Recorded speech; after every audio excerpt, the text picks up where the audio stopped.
Share कीजिए।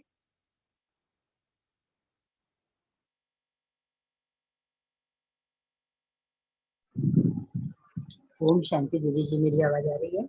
हाँ जी, ओम शांति आ रही है। आज बाबा ने कहा कि कोई कहे हमारी बुद्धि का ताला खोलो, बाबा क्या करे? तुम याद करते रहो और पूरा पढ़ो तो बुद्धि पूरा खुलेगी। मेहनत करनी है, बाप का परिचय देना है। ओम शांति। ओम शांति। और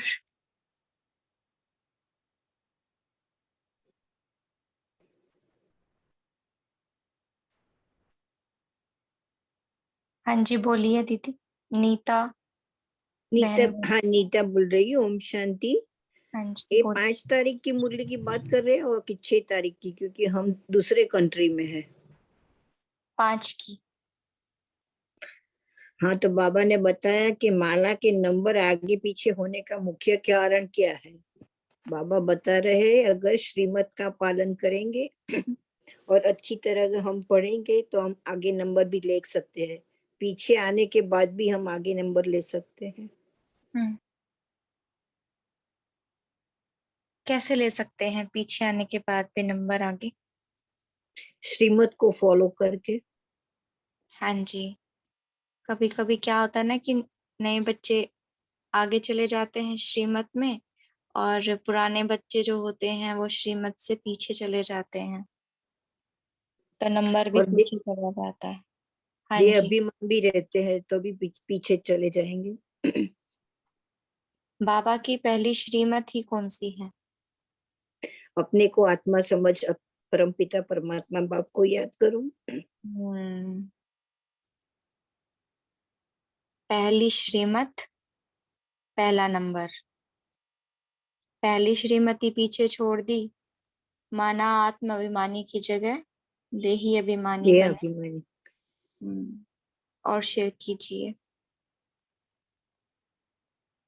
आज बाबा ने गीत कौन सा सुनाया? रात के रही थक मत जाना। जी। और भी कोई बोलिए। ओम हाँ जी। शांति। बाबा ने कहा कि किसी से सेवा नहीं लेनी है, अपने हाथ से भोजन बनाकर खाना है, जिस्मानी और रूहानी दोनों सेवाएं करनी है। अपना भाग्य जमा करना है ना। और ओम आज शांति। बाबा ने, हाँ जी बताइए। ओम शांति। बाबा बोलिए। ने कहा कि जो देवी देवताएं हैं 16 कला संपूर्ण, वो पुनर्जन्म लेते लेते नीचे आते ही हैं। कला उनकी कम ही होनी है, पर उनको वहां सतयुग में मालूम नहीं होता कि हमारी कला कम हो रही है, हमें ज्ञान मिला तब हम यहाँ पर प्रारब्ध भोग रहे हैं। तो वो जो पावन देवी देवता होते हैं उनको इस चीज का ज्ञान नहीं होता, वो प्रारब्ध भोग रहे होते हैं। तो बाबा ने बड़े ही इंटरेस्टिंग वे में कहा कि इस तरह से आओ, हम तुम्हें 84 जन्मों की कथा सुनाएं, क्योंकि कथा में बहुत इंटरेस्ट आता है। भक्ति मार्ग में थे ना हम, तो हमें कथा जैसी चीज की बहुत अच्छी लगती है। तो वो कहते हैं कि 84 के चक्र की ये सत्य कथा है, बाकी तो जो होती है वो सब झूठी कथा होती है। तो जो चक्र की आयु ही वो लोग गलत बता देते हैं, और ये 84 चक्र की कथा सुनने से हम चक्रवर्ती राजा रानी का पद पाते हैं। तो ये बाबा ने समझाया। ओम शांति। आज बाबा ने ना अपने पार्ट को भी क्लियर किया है। अब आज बाबा ने अपने पार्ट के लिए बहुत सारी बातें कही हैं कि ये तो सिर्फ मैं ही करता हूँ, ऐसा तो सिर्फ मेरा ही पार्ट है। बाबा ने कहा राजयोग में सिर्फ मैं ही सिखा सकता हूँ, सृष्टि का आदि मध्य अंत का ज्ञान सिर्फ मैं ही दे सकता हूँ। हाँ।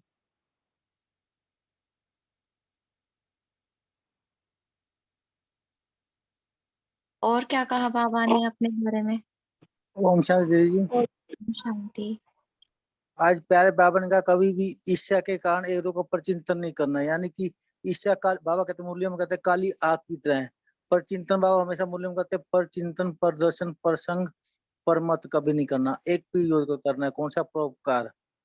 और कोई किसी के प्रति उल्टी सुलटी बात सुनी तो अनसुनी कर देना है बाबा ने। वर्णन करके किसी का दिल खराब नहीं करना, क्योंकि दिल खराब तो उसको दुख होता है, इसको दुख देंगे तो दुखी होके मरेंगे। ओम शांति।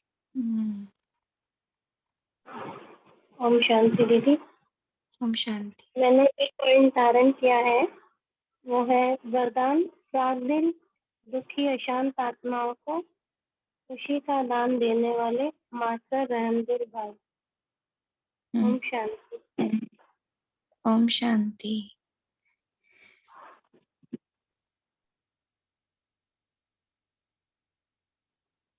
और बताइए बाबा, ओम पता है शांति। आज। हाँ जी बोलिए। आज बाबा के लिए एक लाइन आई है कि बाबा जो है पवित्रता के सागर हैं, शांति के सागर हैं, ज्ञान के सागर हैं, लेकिन हम उनको योग का सागर नहीं बोलेंगे। वो हैं योगेश्वर। वो आकर हमें योग राजयोग सिखाते हैं। ओम शांति। आज बाबा ने कहा कि भक्त वत्सलम कौन है? भक्त वत्सल, ये बाबा ने खुद के लिए कहा ना, ऊंचे ऊंचा भगवान ही भक्त वत्सल। बाबा ने का मद्रास में नाम रखते हैं बहुत वत्सलम, बहुत अच्छा नाम होता है, अच्छे अच्छे नाम रखते हैं। ओम।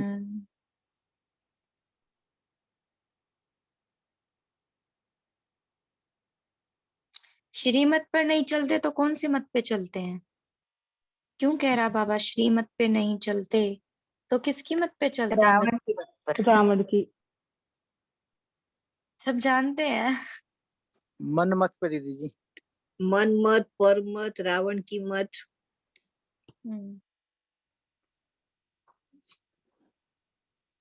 श्रीमत पर मिलेंगे चलेंगे तो सत्युग में मिलेंगी खानियां, और मन मत पे चलेंगे तो होंगी हानियां।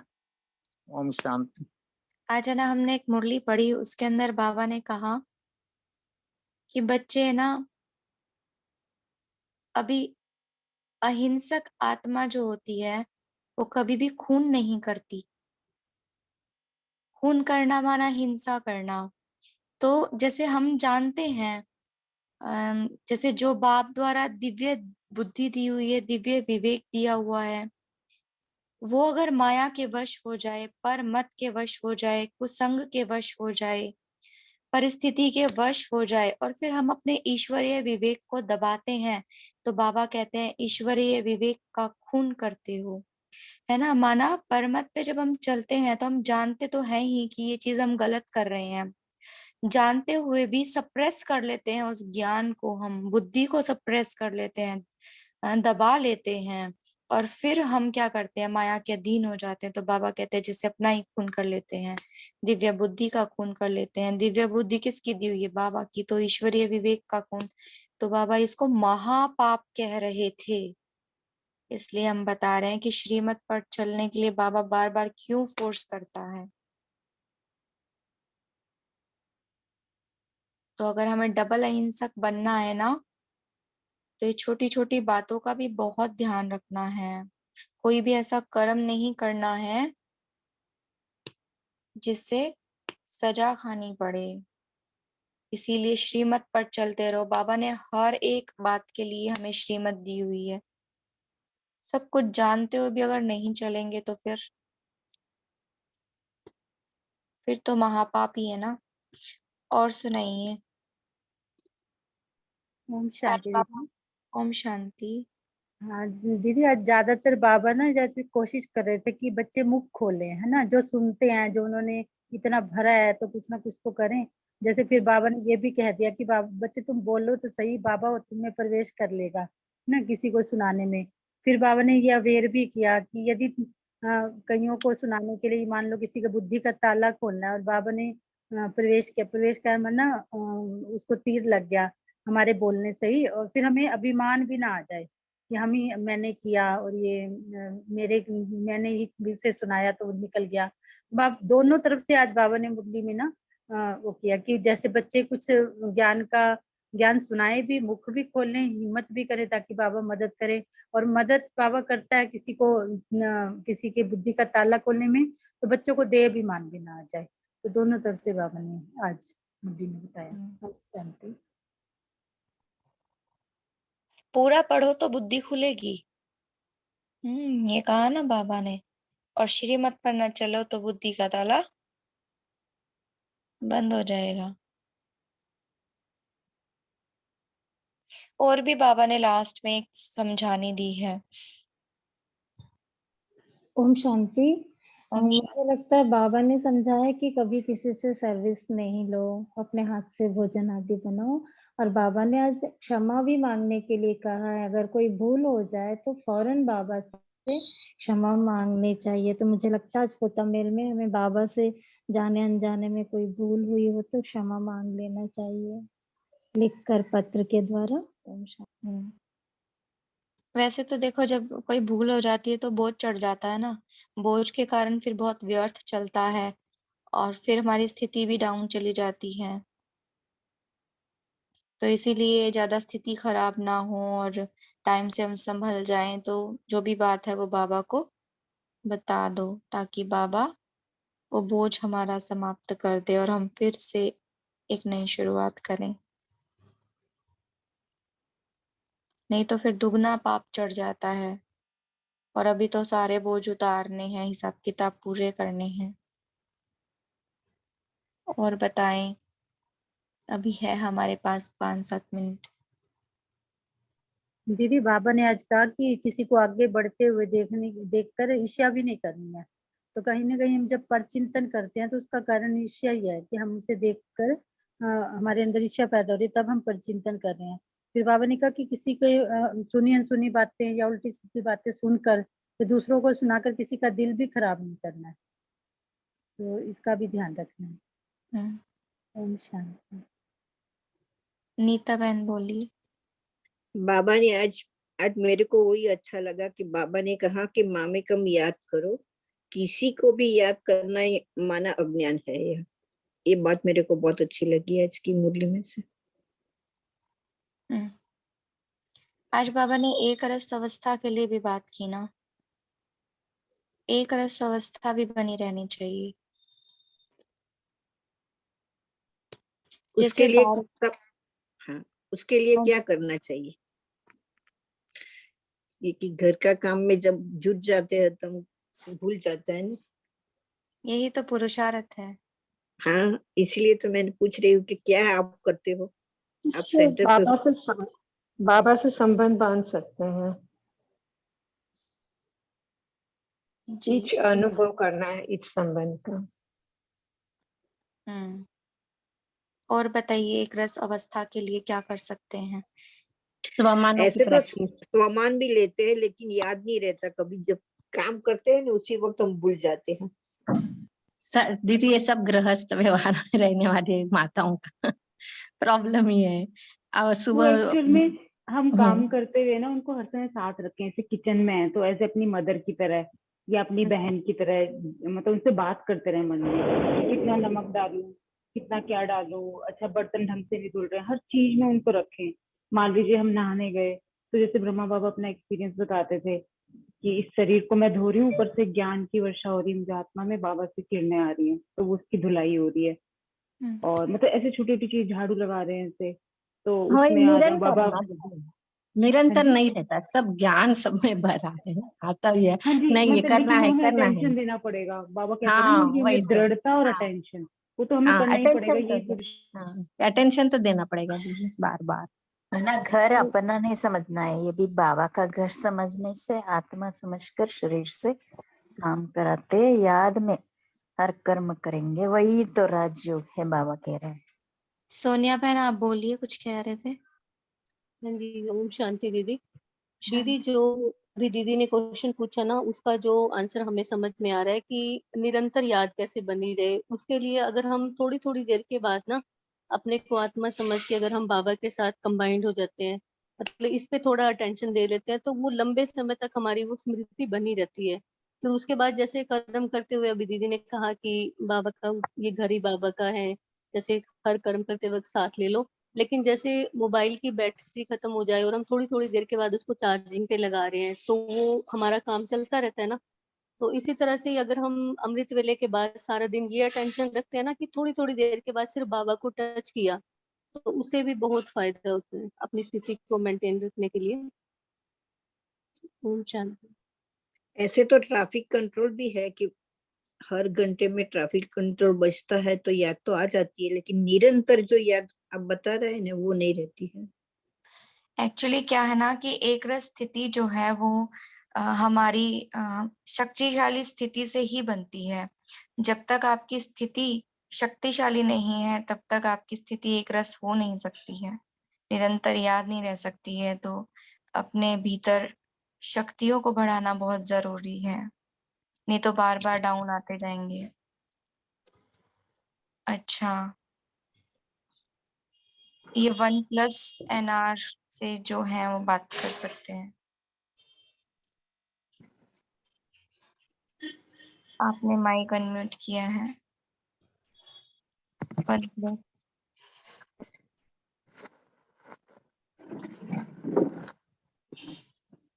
और कोई बोल सकते हैं?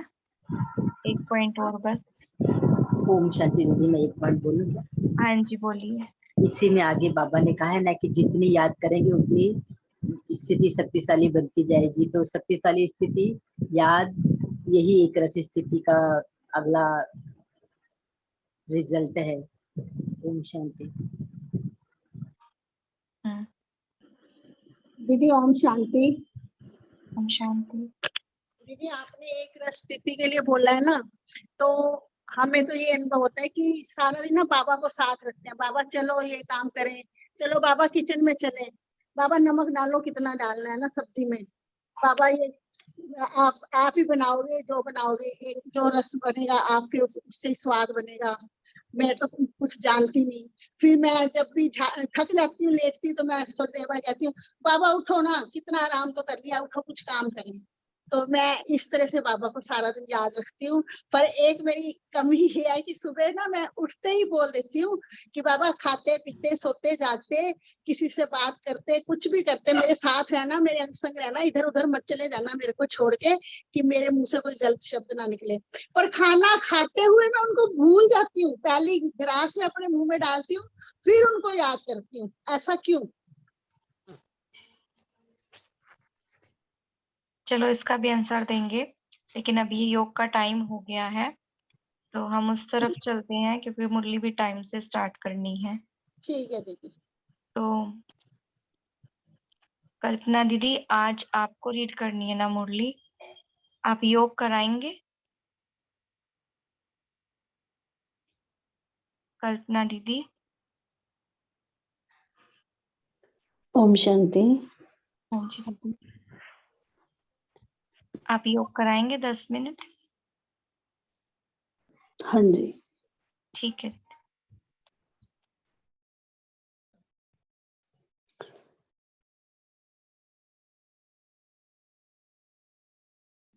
सभी बाहर की सब बातों से अपने मन को समेट ले, अपना ध्यान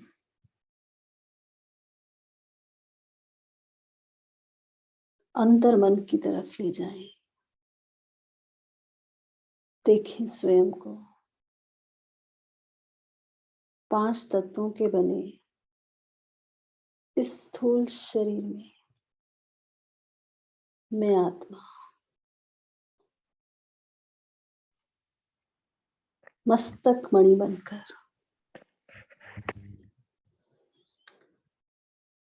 इस शरीर को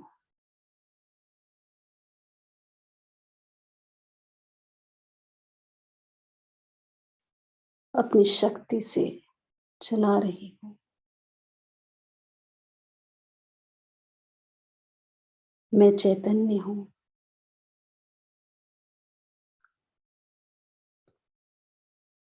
मैं आत्मा अति सूक्ष्म प्रकाश का स्वरूप हूं।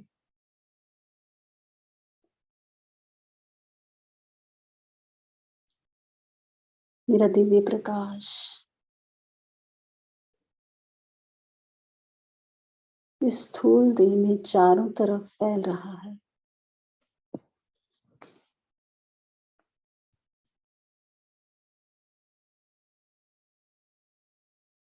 जैसे जैसे मैं आत्मा स्वयं को देख रही हूँ, इस व्यक्त देह में रहते हुए भी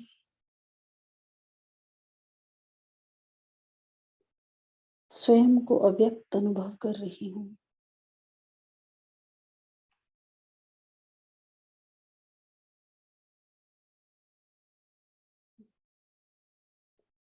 मैं प्रकाश के आकारी रूप में स्वयं को देख रही हूँ।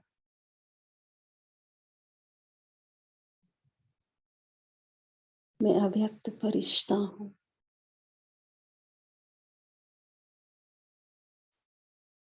सूक्ष्म वतनवासी फरिश्ता।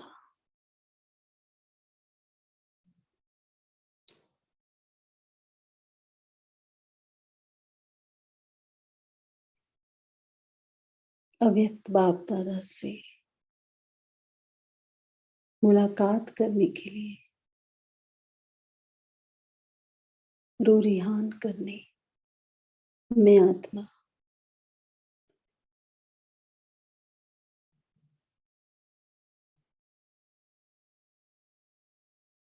इस देह से न्यारी होकर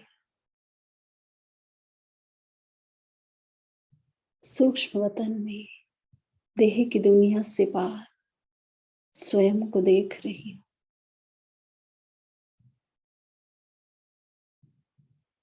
ये साकारी दुनिया लोप हो गई है। मेरे चारों तरफ सफेद चमकीला प्रकाश है।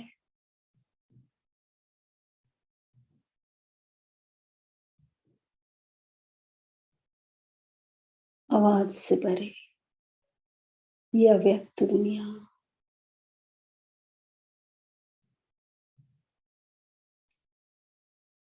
चारों तरफ शांति, दिव्यता,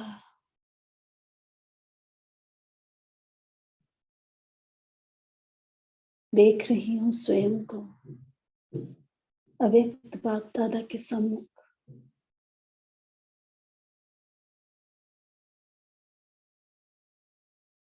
मेरे मीठे बाबा, परम शिक्षक, परम सद्गुरु,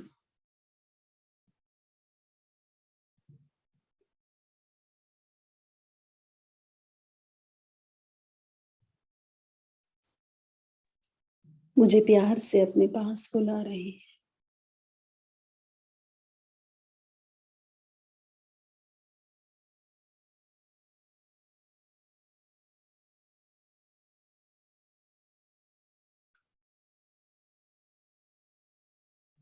बाबा के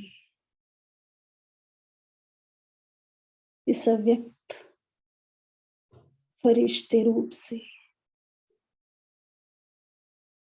निकलता हुआ सफेद प्रकाश पूरे सूक्ष्म वतन को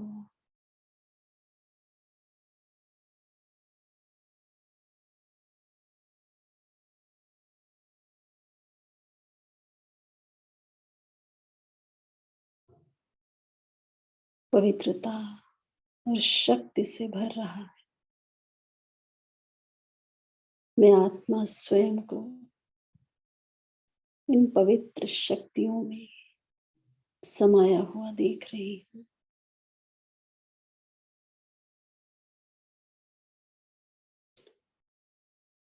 बाबा का वरदानी हाथ मेरे सिर के ऊपर, मेरे आज्ञाकारी, मेरे मीठे बच्चे, बाबा को तुमसे बहुत आशाएं हैं। तुम्हें बाबा की पढ़ाई का शो करना है।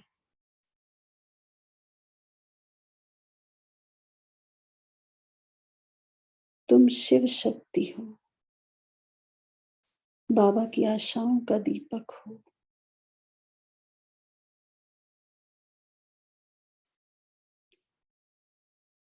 बार बार अव्यक्त वतन में आने की बजाय मेरे मीठे बच्चे तुम सूक्ष्म वतनवासी बन जाओ।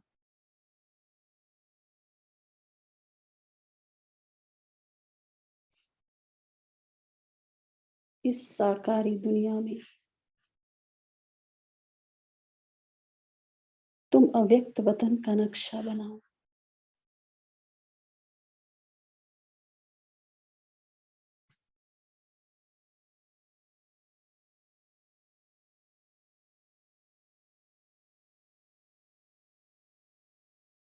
मैं तुम्हें साथ ले जाने के लिए तुम्हारा इंतजार कर रहा हूं।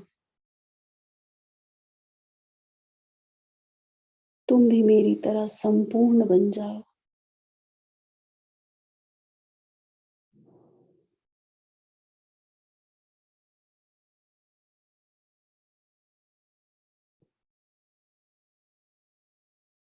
ऐसा कहते हुए बाबा ने मेरे हाथों को अपने हाथों में लिया और जैसे बाबा ने अपनी संपूर्ण शक्ति मुझे दे दी, मेरा ये सूक्ष्म आकारी रूप तेज प्रकाश से चमकने लगा। एक अद्भुत शक्ति का प्रवाह मेरे रोम रोम में होने लगा है।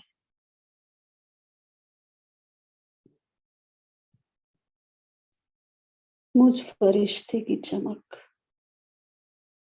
जैसे बाबा के समान हो चुकी है।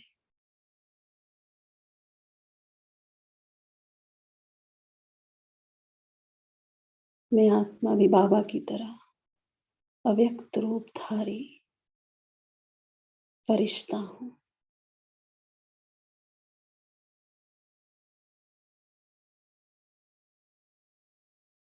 बाबा के समान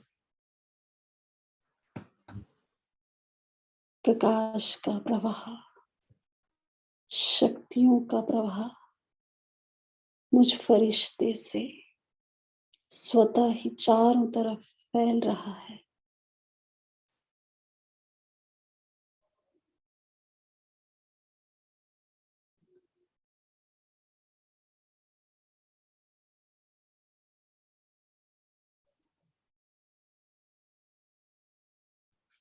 मैं परम शिक्षक के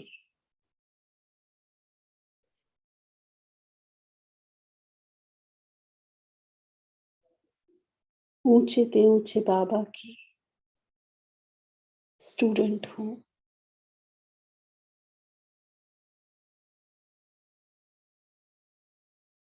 ईश्वरीय सेवा में, ईश्वरीय कार्यों में उसकी मददगार हूं।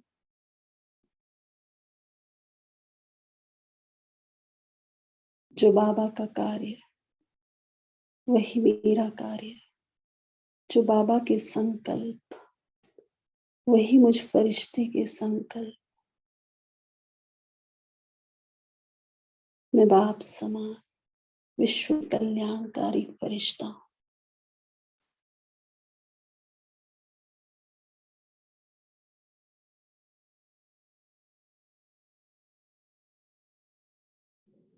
देखें स्वयं को,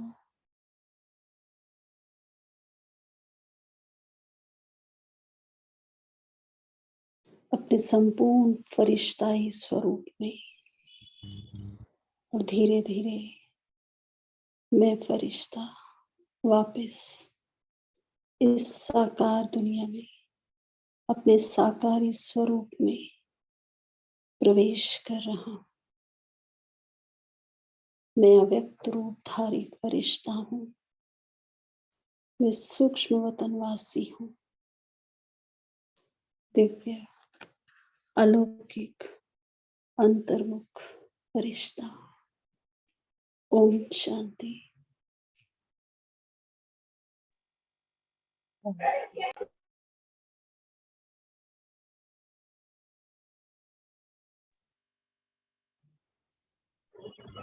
शांति। आज की जो मुरली है वो 2 फरवरी 1969 की है और मुरली का टाइटल है अव्यक्त मिलन के अनुभव की विधि।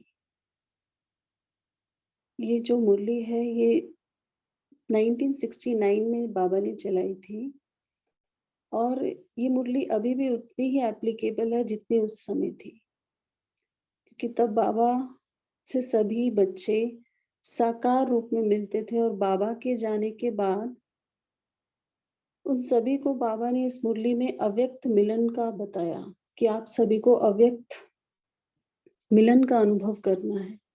और अभी भी हम जानते हैं कि अब जो उस समय अव्यक्त मिलन जैसे वो लोग करते थे, बाबा आते थे, अब बाबा नहीं आते, तो अभी भी हमें वही अव्यक्त मिलन करना है। तो ये अनुभव जो किस तरह से हम सभी आत्माएं बाबा से अव्यक्त मिलन मना सकती हैं, वो बाबा ने इसमें बताया है। बाबा ने यथार्थ प्रेम की इसमें परिभाषा दी है। हम सभी ने संडे की मुरली पढ़ी थी, उसमें बाबा ने हमें बताया था कि ज्ञान युक्त भावना हो और स्नेह संपन्न हमारा क्या हो, योग हो। तो यहाँ बाबा ने मुरली में हम सभी को बताया कि ज्ञान के साथ जो प्रेम होता है वही यथार्थ प्रेम है। बाबा ने बताया कि बाबा के जाने के बाद बच्चों की बहुत आशाएं हैं कि बाबा अव्यक्त हो गए हैं तो हम सभी को अव्यक्त वतन का अनुभव कराएं। तो बाबा ने मुरली में बताया कि आप सभी दिव्य बुद्धि के आधार पर अव्यक्त अलौकिक अनुभव कर सकते हो और ये जो अलौकिक अनुभव होगा ये आपका बहुत लाभदायक भी होगा, इसमें अनुभव भी होगा और कमाई भी होगी, क्योंकि संदेशियों के जैसा जो पाठ होता है बाबा ने कहा उसमें और इस अनुभव में बहुत फर्क है। वो तो सिर्फ क्या है कि उसमें कमाई नहीं है, जो संदेशी में जाकर अव्यक्त व सूक्ष्म वतन का अनुभव करते हैं, जो मैसेज लाते हैं, बाबा ने कहा उसमें कमाई नहीं है। लेकिन जब आप अव्यक्त अनुभव करते हो इसमें कमाई भी और अनुभव भी है। एक ही समय में आपको 2 प्राप्तियां होंगी। तो उसके लिए बाबा ने हम सबको बहुत आसान तरीका बताया है कि आप सब ने क्या करना है, अमृत वेले बैठना है याद में और संकल्प करना है कि हम अव्यक्त बाप दादा से मुलाकात करें। बहुत आसान विधि बाबा ने बताई है मुरली में कि आपको सिर्फ ये संकल्प करना है और फिर आप जब रूह रिहान करेंगे तो आपको ऐसा अनुभव होगा कि सच में बाबा हमसे बात कर रहे हैं। फिर बाबा ने ये भी बताया कि लेकिन इस अमृत वेला की अव्यक्त स्थिति में भी वही स्थित हो सकता है जो सारा दिन अव्यक्त स्थिति में रहेगा, यह अंतर्मुखी स्थिति में स्थित होगा। तो ये बाबा ने इसका बताया। तो इसका मतलब हमें सारा दिन भर अव्यक्त स्थिति में रहना है, अंतर्मुखी होके रहना है, तभी हम अमृत वेला बाबा से अव्यक्त स्थिति का, अव्यक्त बाप दादा से हम मुलाकात कर पाएंगे। और बाबा ने कहा कि इस समय जब आप मुलाकात करेंगे, रूह रिहान करेंगे, तो आपको बहुत सारे गोपनीय रहस्य आपको बुद्धि योग से अनुभव होंगे। फिर बाबा ने बताया कि बच्चे कई बार उलाहना देते हैं बाबा को कि बाबा निर्मोही हैं और बाबा चले गए हैं, तो और बच्चों का जो मोह है, शुद्ध मोह है, वो बाबा से ज्यादा है। तो बाबा कह रहे हैं कि ऐसा नहीं है, बाबा के अंदर भी बहुत बच्चों के लिए मोह, शुद्ध मोह है, लेकिन बाबा न्यारा और प्यारा है। तो बाबा ने हम सब बच्चों को एक ट्रिक बताया है कि आप सबको न्यारा और प्यारा बनना है, तभी आप अंतर्मुखी, अव्यक्त और अलौकिक इसका अनुभव कर सकते हैं। तो ये हम सभी को एक जैसे हम बोलते हैं अव्यक्त स्थिति का अनुभव करना है, तो एक बात बताइए कि आपको अमृत वेला अनुभव करना है, उसके लिए पूरा दिन भर अव्यक्त स्थिति में स्थित होना है। दूसरा, न्यारा और प्यारा का अनुभव करना है। और आज टीचर्स डे भी है, तो बाबा ने परम शिक्षक के रूप में हम सभी बच्चों के लिए कहा है कि आपको बाबा की पढ़ाई का शो दिखाना है। तो बाबा ने एक बहुत अच्छा गहरा रहस्य भी बच्चों के सामने खोला कि सूक्ष्म वतन में आपको, जैसे बाबा ने बच्चों को कहा था कि सूक्ष्म वतन है ही नहीं, तो सभी का प्रश्न था कि जब भोग लगा रहे हैं तो किसको भोग लगा रहे हैं। ये राज भी बाबा ने इसको खोला है इस मुरली में। और बाबा ने हम सभी बच्चों से कहा है कि अब सूक्ष्म वतन में आने जाने की बजाय आप सभी को सूक्ष्म वतन वासी बनना है। तो हम बाबा की मुरली को बहुत ध्यान से अभी सुनेंगे और अव्यक्त स्थिति में स्थित होकर आपको ऐसा महसूस होगा सच में बाबा आपसे बात कर रही है। सभी अपनी आत्मिक स्थिति में स्थित हो जाएं और बाबा के महावाक्य सुनेंगे। प्रेम स्वरूप बच्चे, बाबा हम सभी को बोल रहे हैं, प्रेम स्वरूप बच्चे, ज्ञान सहित प्रेम जो होता है वही यथार्थ प्रेम होता है। आप सभी का प्रेम रस बाप दादा को भी खींच लाता है। बाबा के लिए हम सभी का प्रेम बाबा को अव्यक्त वतन से भी साकार दुनिया में लेकर आता है। देखो बाबा ने इस प्रेम की कितनी महिमा बताई है। सभी बच्चों के दिल के अंदर एक आशा दिखाई दे रही है। वह कौन सी? कई बच्चों ने संदेश भेजा कि आप हमें भी अपने अव्यक्त वतन का अनुभव कराओ। बाबा से सभी ने यही संदेश भेजा कि बाबा तो अव्यक्त वतनवासी बन गए, अब हमें भी वो अनुभव कराओ। यह सभी बच्चों की आशाएं अपूर्ण होने का समय पहुंच ही गया है।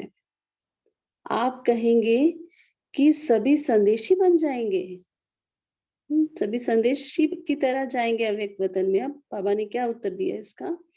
लेकिन नहीं, अव्यक्त वतन का अनुभव भी बच्चे करेंगे, लेकिन दिव्य बुद्धि के आधार पर जो अब अलौकिक अनुभव कर सकते हो वह दिव्य दृष्टि द्वारा करने से भी बहुत लाभदायक, अलौकिक और अनोखा है। देखो बाबा कह रहे हैं कि दिव्य दृष्टि जो मिलती है, ट्रांस में जो जाते हैं, कि जो संदेशी जाती है, बाबा कह रहे उससे ज्यादा जो लाभदायक है, अलौकिक है, वो कौन सा अनुभव है? दिव्य बुद्धि के आधार पर जो हम अलौकिक अनुभव करते हैं, सूक्ष्म वतन में जाते हैं, वो अनुभव ज्यादा लाभदायक है। इसलिए जो भी बच्चे चाहते हैं कि अव्यक्त बाप से मुलाकात करें, वे कर सकते हैं। कैसे कर सकते हैं? इसका तरीका सिर्फ यही है कि सभी ध्यान से सुने क्या तरीका बाबा ने बताया। अमृत वेले याद में बैठो और यही संकल्प करो कि अब हम अव्यक्त बाप दादा से मुलाकात करें। जैसे साकार में मिलने का समय मालूम होता था तो नींद नहीं आती थी और समय से पहले ही बुद्धि द्वारा इसी अनुभव में रहते थे।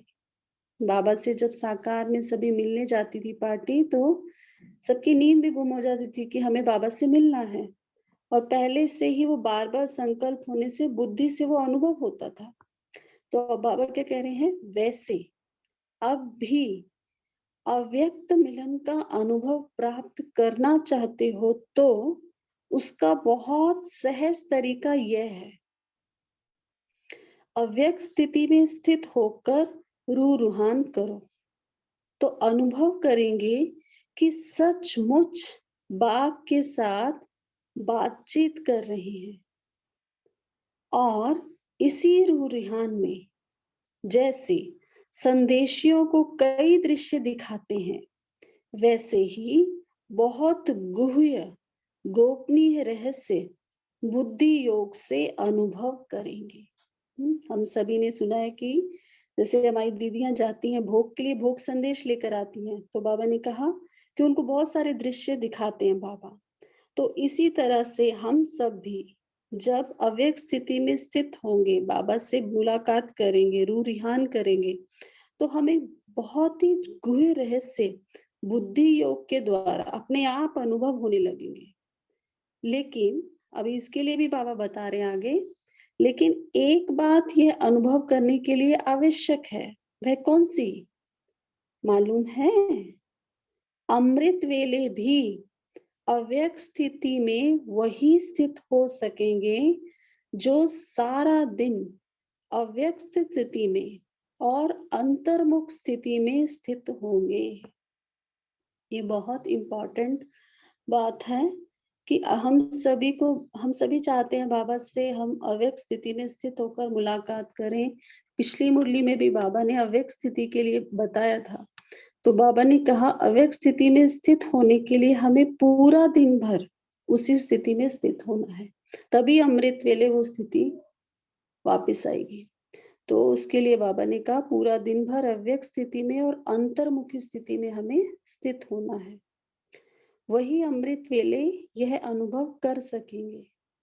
इसलिए अगर स्नेह है और मिलने की आशा है तो यह तरीका बहुत सहज है, करने वाले कर सकते हैं और मुलाकात का अनोखा अनुभव प्राप्त कर सकते हैं। नेक्स्ट में बाबा कह रहे हैं वतन में बैठे बैठे कई बच्चों के दिलों की आवाज पहुंचती रहती है। बाबा को सब बच्चों के दिल की तार, जो भी दिल में बात होती है वो सब पहुंचती है। आप सोचते होंगे शिव बाबा बहुत कठोर है। शिव बाबा कठोर है, उन्होंने ब्रह्मा बाबा को बुला लिया अपने पास। तो अभी बाबा क्या कह रहे हैं, लेकिन जो होता है उसमें रहस्य और कल्याण है। ये हम सभी के लिए बाबा बता रहे हैं कि जो भी होता है उसमें रहस्य है और कल्याण है। इसलिए जो आवाज पहुंचती है वह सुन करके हर्षाता रहता हूँ। देखो बाबा क्या कह रहे हैं कि बाबा भी हर्षित होते हैं, बच्चों की आवाज आती है। क्या बाप दादा निर्मोही हैं? आप सभी बच्चे निर्मोही हो, निर्मोही बने हो? तो बाप दादा निर्मोही और बच्चों में शुद्ध मोह, तो मिलन कैसे होगा? बाबा के अंदर मोह ही नहीं है बच्चों के प्रति और बच्चों में शुद्ध मोह है, तो मिलन कैसे होगा? मिलना तो सब बराबर वालों के बीच में होता है ना। तो अभी बाबा क्या कह रहे हैं, बाप दादा में शुद्ध मोह है? पूछा बाबा ने। तो बच्चों ने उत्तर दिया साकार बाबा का बच्चों में शुद्ध प्यार था, कि साकार बाबा का था। अब फिर बाबा पूछ रहे हैं शिव बाबा का नहीं है? बाप दादा का है? जैसा हमारा है वैसा नहीं। बच्चों ने कहा जैसा हमारा प्यार है बाबा के लिए वैसा नहीं है। अभी बाबा क्या उत्तर दे रहे हैं, शुद्ध मोह बच्चों से भी ज्यादा है, जास्ती है। शुद्ध मोह बच्चों से भी जास्ती है, लेकिन बाप दादा और बच्चों में एक अंतर है। बच्चे बोल रहे हैं हमारा ज्यादा शुद्ध मोह है और बाबा कह रहे नहीं, बाबा का बच्चों से ज्यादा है, लेकिन अंतर है दोनों के मोह में।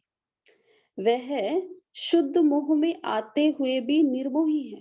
बाबा क्या करते हैं, शुद्ध मोह में आते हैं तब भी निर्मोही है। और बच्चे शुद्ध मोह में आते हैं तो कुछ स्वरूप बन जाते हैं, कुछ या तो न्यारे बन जाएंगे बहुत ज्यादा, या बहुत प्यारे बन जाएंगे। तो बाबा यही बता रहे, या तो प्यारे बनते हैं या तो न्यारे बनते हैं। लेकिन बाप दादा न्यारे और प्यारे साथ साथ बनते हैं, कि बाबा प्यार होते हुए भी अलग है, न्यारे रहते हैं और सबको प्यार, सबके साथ प्यारे रहते हैं। तो ये दोनों साथ साथ रहते हैं। ये अंतर जो रहा हुआ है, इसको जब मिटाएंगे तो क्या बनेंगे, कि अगर जब हम न्यारे और प्यारे दोनों साथ साथ रहेंगे तो क्या बनेंगे, अंतर्मुख, अव्यक्त, अलौकिक। तो बाबा ने अव्यक्त और अलौकिक अंतर्मुखता के लिए क्या बताया है, न्यारा और प्यारा बनना। अभी कुछ कुछ लौकिकपन भी मिल जाता है। अब जब बच्चों की बाबा बात कर रहे हैं कि बच्चे न्यारे प्यारे के साथ साथ क्या हो जाते हैं, लौकिकपन भी आ जाता है। लेकिन जब यह अंतर खत्म कर देंगे तो बिल्कुल अलौकिक और अंतर्मुखी अव्यक्त फरिश्ते नजर आएंगे। तो इसके लिए हम सभी के लिए बाबा ने क्या बताया है कि हम सभी को अव्यक्त फरिश्ता बनना है, अंतर्मुखी बनना है। पिछली मुरली में भी था अलौकिक। उसके लिए क्या चाहिए, अब न्यारा और प्यारा दोनों चीजें साथ साथ हो। इस साकार वतन में रहते हुए भी फरिश्ते बन सकते हो, आप फिर कहेंगे आप वतन में जाकर फरिश्ता क्यों बने? बाबा हम सब बच्चों से कह रहे हैं आपको साकार वतन में ही फरिश्ता बनना है।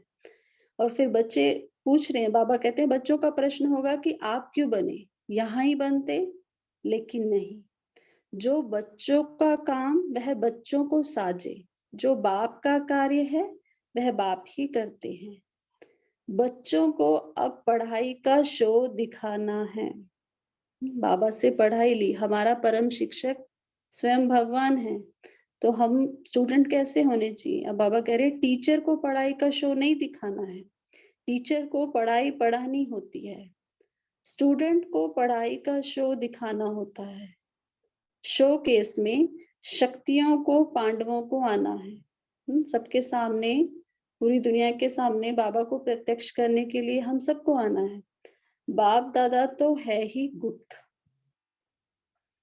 बाबा किसके द्वारा नजर आएगा? अपने बच्चों के जरिए ही बाबा प्रत्यक्ष होगा। तो बाबा की पढ़ाई हम सभी पढ़ते हैं, हम सभी को बोलते हैं कि हमको पढ़ाने वाला स्वयं भगवान है। तो वो हमारी वो जो पढ़ाई है, जो बाबा हमें पढ़ाते हैं, वो हमारे कर्मों से, हमारे व्यवहार से, हमारी चाल चलन से वो दिखाई देना चाहिए, तभी बाबा प्रत्यक्ष होगा।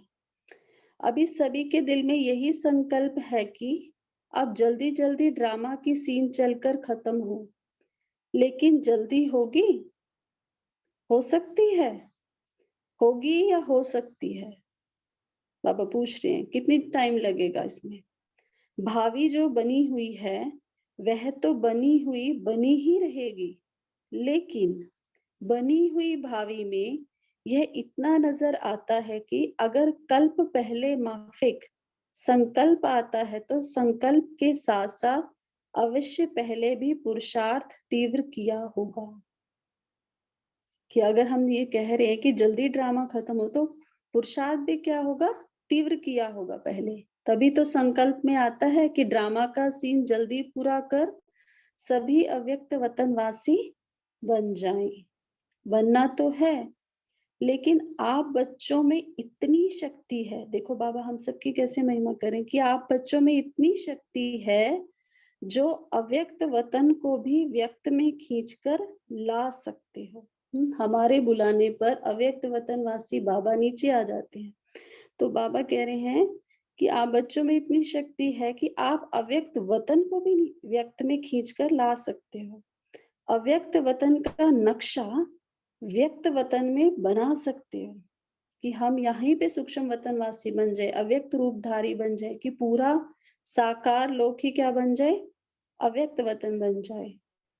आशाएं तो हर एक की बहुत है, ऐसे ही पहुंचती है जैसे इस साकार दुनिया में बहुत बड़ी ऑफिस होती है, टेलीफोन और टेलीग्राफ की। देखो बाबा ने कितना अच्छे से उसको लिंक किया है कि साकारी दुनिया में टेलीफोन और टेलीग्राफ के जरिए क्या करते हैं? हम एक दूसरे को संदेश पहुंचाते हैं। तो बाबा कह रहे हैं कि बाबा की जो भी बच्चों की आशाएं हैं, संकल्प हैं, वो इस साकारी दुनिया की वो कैसे हैं? टेलीफोन और टेलीग्राफ के ऑफिस की तरह है। वैसे ही बहुत शुद्ध संकल्पों की तारें वतन में पहुंचती रहती हैं। जो भी हम संकल्प करते हैं, शुद्ध संकल्प, वो उसकी तारे, उसका कनेक्शन कहाँ हो जाता है? एकदम से बाबा के पास पहुंच जाता है। अभी क्या करना है? बाबा पूछ रहे हैं कि अब क्या करना है? कई बच्चों के कुछ लोक संग्रह प्रति कल्याण, लोगों के कल्याण के लिए, लोक कल्याण के लिए अति प्रश्न भी हैं, वह भी पहुंचते हैं। कई बच्चे मूंझते हैं, बाबा के पास सारे संकल्प आते हैं बच्चों के। साकार द्वारा यह कहा कि सूक्ष्म वतन तो है ही नहीं, तो बाबा कहाँ गए? बाबा बच्चों से कह रहे हैं कि आप अव्यक्त वतनवासी बनो, और बच्चों का प्रश्न है कि साकार में तो बाबा कहते थे कि सूक्ष्म वतन है ही नहीं, तो बाबा कहाँ गए हैं? कहाँ से मिलने आते हैं हम बच्चों से? कहाँ ये संदेश भेजते हैं? क्यों भोग लगाते हो? इसका भी राज है। अब बाबा ने इसका राज खोला है कि बाबा ने लास्ट में बाबा बच्चों से, क्योंकि बार बार बच्चे अव्यक्त वतन की में जाते थे, तो बाबा ने कहा कि है ही नहीं सूक्ष्म वतन की, बहुत उसमें चले गए हैं। तो बाबा ने कहा, क्यों कहा था बाबा ने बच्चों को? और इसको बाबा खोल रहे हैं इसका राज। इसका मूल कारण यही है कि जैसे आप लोगों ने देखा होगा कि कभी कभी छोटे बच्चे जब कोई चीज के पीछे लग जाते हैं तो वह चीज भले ही अच्छी भी होती है, लेकिन हद से ज्यादा उस अच्छी चीज के पीछे पड़ जाते हैं तो बच्चों से क्या किया जाता है? छोटे बच्चों के साथ बाबा ने कंपेयर किया है कि छोटे बच्चों को कोई चीज बहुत अच्छी लगती है, उसके पीछे पड़ गए हैं तो क्या करते हैं उसको? तो उससे छिपा देते हैं। तो बाबा ने कहा कि इसका मूल कारण क्या है कि आप लोगों ने देखा होगा कभी कभी छोटे बच्चे जब कोई चीज के पीछे लग जाते हैं तो वह चीज भले अच्छी भी होती है, लेकिन हद से ज्यादा उस अच्छी चीज के पीछे पड़ जाते हैं तो बच्चों से क्या किया जाता है? वह चीज उनकी आंखों से छिपा कर यह कहा जाता है कि है ही नहीं। कहते हैं ना छोटे बच्चों के साथ, कहाँ गई वो चीज, है ही नहीं। इसलिए ही कहा जाता है कि इसकी जो एक्स्ट्रा लगन लग गई है, कि बच्चों में सूक्ष्म वतन का बहुत लगन लग गई थी उस समय, कि जो बच्चों में एक्स्ट्रा लगन लग गई है वह कुछ ठीक हो जाए। बाबा को याद करने की बजाय परम धाम में बच्चे सूक्ष्म वतन जाने लग गए थे, उसके साथ ज्यादा अटैच हो गए थे, तो बाबा ने उससे बच्चों को हटाने के लिए कहा सूक्ष्म वतन है ही नहीं उस समय साकार में। अभी बाबा उसका राज खोल रहे हैं। इसी रीति से वर्तमान समय कई बच्चे इन्हीं बातों में कुछ चटक गए थे, तो उनको छुड़ाने के लिए साकार में कहते थे कि ये सूक्ष्म वतन है ही नहीं। तो यह भी बच्चों की इस बात से बुद्धि हटाने के लिए कहा गया था, लेकिन इसका भाव यह नहीं है कि अगर बच्चों से चीज छिपाई जाती है तो वह चीज खत्म हो जाती है। बाबा ने बताया, इसका राज खोला। अगर बच्चों को कहा कि वो नहीं है तो इसका मतलब ये नहीं कि वो खत्म हो गई, नहीं, यह एक युक्ति है चटकी हुई चीज से छुड़ाने की। तो यह भी युक्ति थी। अगर सूक्ष्म वतन नहीं तो भोग कहाँ लगाते हो? इस रस्म रिवाज को कायम क्यों रखा? कोई भी ऐसा कार्य होता है तो खुद भी संदेश क्यों पूछवाते थे? बाबा पूछ रहे हैं कि बाबा भी संदेशी को भेजते थे, क्यों भेजते थे? अगर सूक्ष्म वतन नहीं है तो बाबा संदेश क्यों भिजवाते बाबा? तो ऐसे नहीं कि सूक्ष्म वतन नहीं है, सूक्ष्म वतन है। अभी बाबा ने बच्चों के सामने पूरा खोला इसको कि सूक्ष्म वतन है, लेकिन अब सूक्ष्म वतन में आने जाने की बजाय स्वयं ही सूक्ष्म वतन वासी बनना है। यही बाप दादा की बच्चों में आशा है।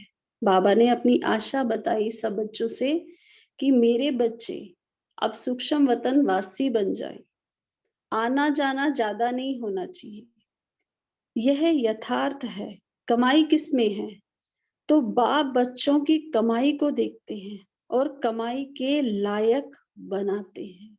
जैसे लौकिक में भी बाप क्या करते हैं? बच्चों को कमाने के लायक बनाते हैं और देखते हैं कि हमारा बच्चा कितना कमाता है। ऐसे ही यहाँ पर भी बाबा कह रहे हैं, आपकी कमाई सूक्ष्म वतन वासी बनने में है, इसलिए यह सभी रहस्य बोलते रहे।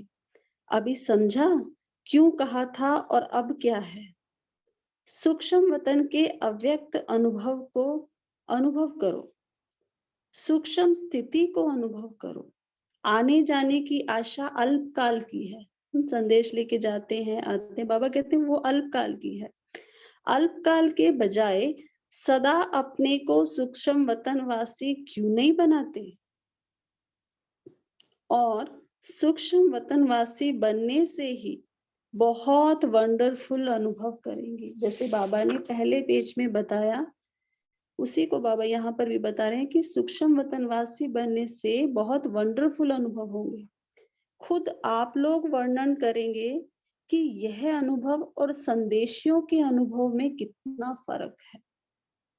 वह कमाई नहीं, यह कमाई भी है और अनुभव भी है।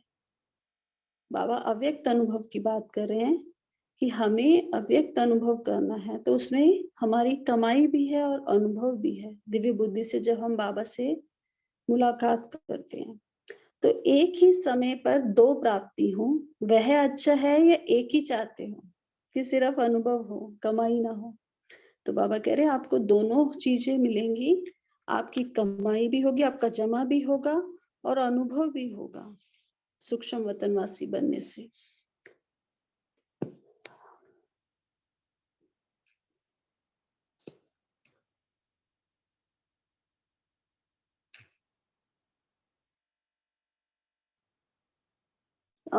श्वेता बहन आगे पढ़ना है या यहीं पे स्टॉप करना है?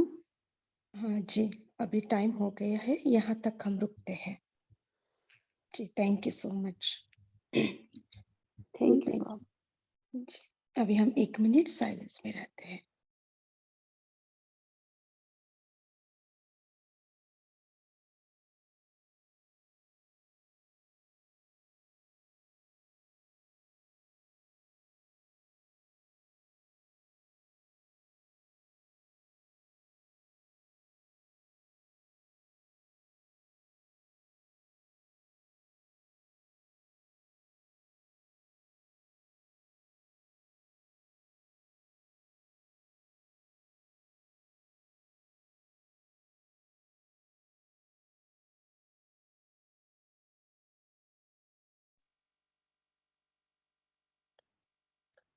ओम शांति। अभी ब्रेकआउट सेशन होगा, ब्रेकआउट रूम होगा। कई लोगों को ब्रेकआउट रूम में असाइन किया जाएगा, वहाँ सभी लोग अपना मनन चिंतन शेयर कर सकते हैं। ठीक है जी, साक्षी सिस्टर।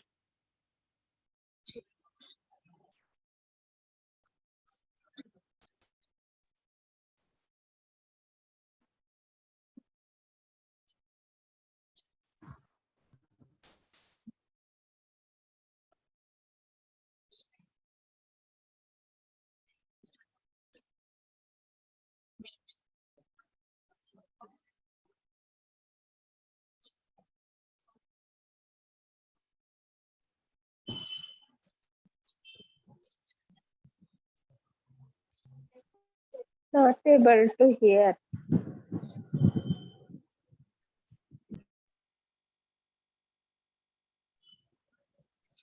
एक मिनट, हम ब्रेकआउट सेशन में जाएंगे, वहाँ हम डिस्कस करेंगे।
क्लास खत्म हो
हेलो हेलो।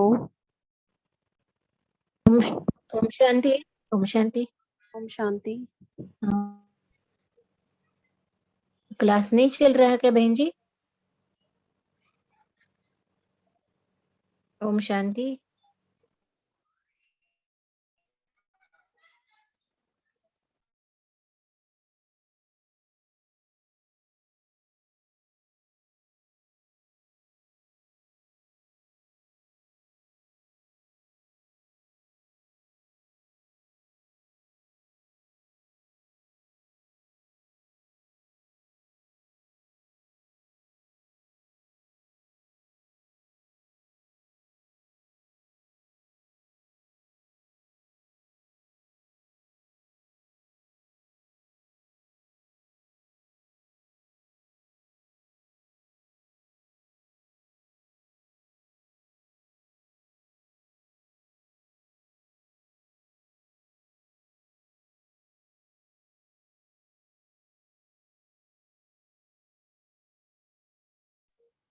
ओम शांति।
ओम शांति। भाई आवाज नहीं आ रहा।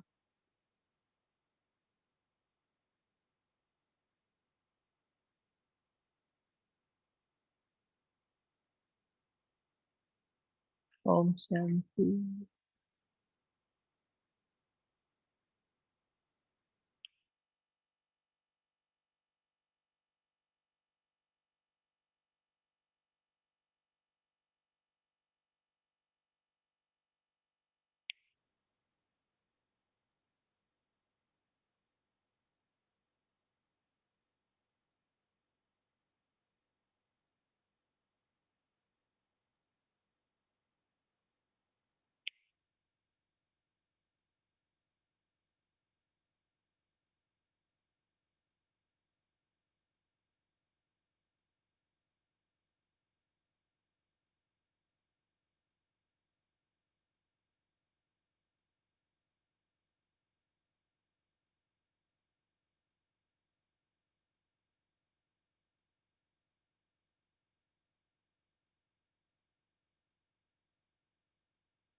ओम शांति। आप सभी का बहुत बहुत स्वागत है और सभी जुड़ रहे हैं फिर से मेन रूम में। तो हम चाहेंगे जो सारे को-होस्ट थे और जो भी लीड कर रहे थे ग्रुप को, वो यहाँ पर सिर्फ 30 सेकेंड्स में जो भी सार था वो सभी शेयर करेंगे इस मेन ग्रुप में। ठीक है, जो भी लीड कर रहे थे, जो भी हमारे ग्रुप्स बने थे 6-7, ठीक है, वो सारे लीडर्स जो है 8 ग्रुप्स थे हमारे टोटल। तो 30 सेकेंड्स में सारे जो लीडर्स थे वो शेयर करेंगे क्या समअप किया। ठीक है, और चैट विंडो पर आप डाल सकते हैं आपको कैसे लगा। कुछ प्रॉब्लम्स आई तो हम वो और अच्छी रीति से शेयर करेंगे कल। बट आई होप आप सभी को आप सबने बहुत अच्छी रीति से चिंतन किया। तो अभी सभी को होस्ट जो है वो शेयर करेंगे। ठीक है,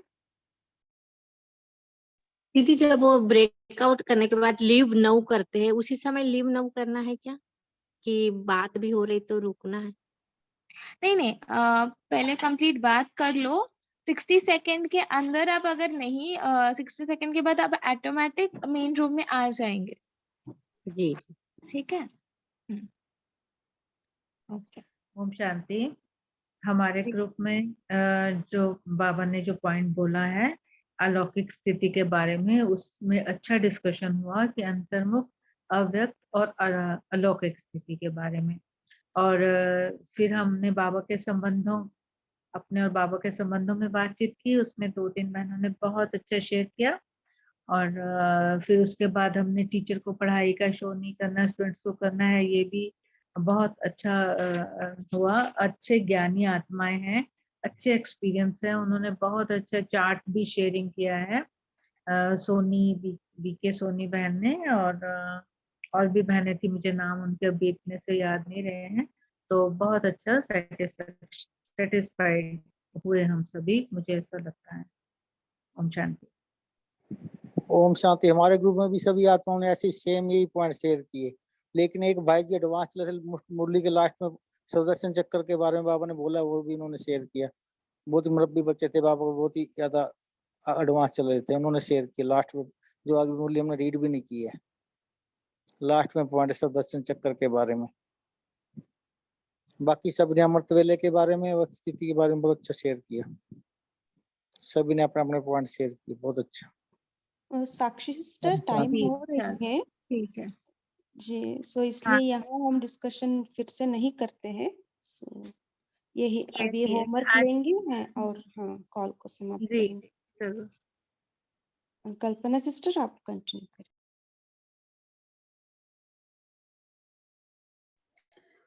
ओम शांति। जैसे आज की जो हम सभी ने मुरली पढ़ी वो अव्यक्त मिलन के ऊपर थी, तो बाबा ने हम सभी को सूक्ष्म वतनवासी बनने के लिए कहा है।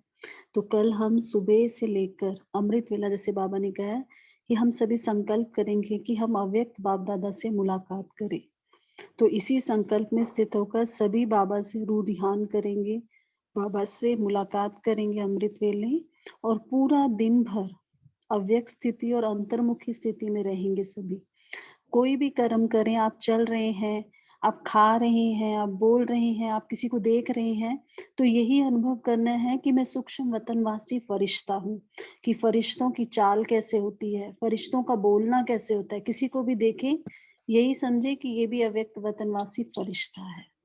तो पूरा दिन भर अव्यक्त वतन को ही साकार में सभी ने अनुभव करना है और बाबा से मुलाकात करनी है अव्यक्त स्थिति में।